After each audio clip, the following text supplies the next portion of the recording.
महाराष्ट्र राज्याचे उपमुख्यमंत्री अजितदादा पवार यांचा एका विमान अपघातात मृत्यू झाला. अजितदादा पवार यांचं खरं तर मान तालुक्याशी सलोख्याचे संबंध होते आणि मान तालुक्यातील किंग मेकर म्हणून प्रसिद्ध असलेले सदाशिवराव पोळ पवार साहेबांचं आणि तात्यांचं खरं तर अख्ख्या महाराष्ट्राला संबंध माहीत आहेत. त्यामुळे पवार साहेबांशी आणि अजितदादांशी पोळ घराण्याचे जे संबंध होते, सदस्या डॉक्टर भारती पोळ संबंधात त्यांच्याशी आपण बातचीत करणार आहोत. अजितदादा गेले हे शब्द ऐकताना खरं म्हणजे इतकं भावनिक होते, मन हे लावून जाते की काय काय कुठल्या शब्दामध्ये भावना व्यक्त करू हे मला आज कळत नाहीये. अजितदादा सगळ्यांनाच माहिती आहे, ते जे पोटात ते ओठात आणणारे नेते म्हणून सगळ्या महाराष्ट्राला माहीत आहेत. त्यासोबतच कर्तव्यदक्ष, संवेदनाशील आणि लोकाभिमुख असे नेते आज आपल्यातून गेलेत. पहाटेपासून कामाला लागणारा हा माणूस म्हणून त्याची सगळीकडे ओळख आहे.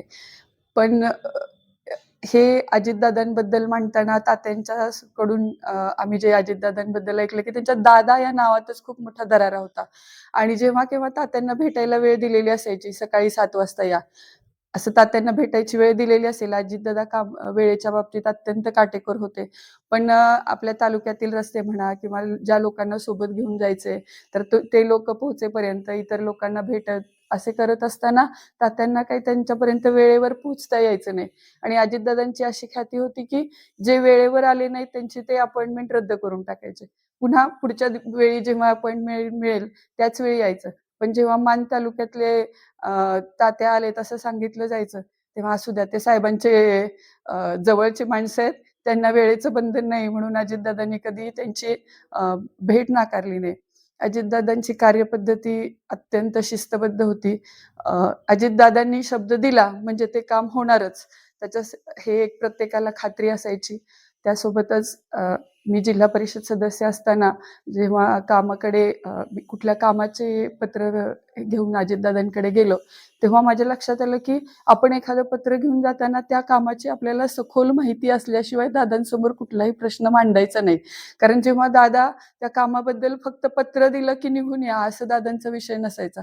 पूर्ण त्या कामाबद्दल माहिती आपल्याला सांगायला लागायची, त्या कामाची गरज सांगायला लागायची. त्याच वेळी ते दादा आपलं काम अगदी दादांनी सांगितलं की ते होणारच हे त्याच वेळी आपल्याला खात्री पटायची.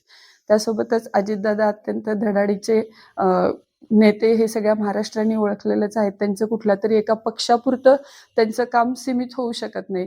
त्यांना एक पक्षाच्या चौकटीच्या बाहेरचा तो नेता होता. अजितदादा जाण्याने पूर्ण महाराष्ट्राचं आणि विशेष करून त्यांना पश्चिम महाराष्ट्राचं अतोनात नुकसान झालेलं आहे. ही दादांना विनम्र श्रद्धांजली. न्यूजसाठी संदीप जठार, गोंदवले.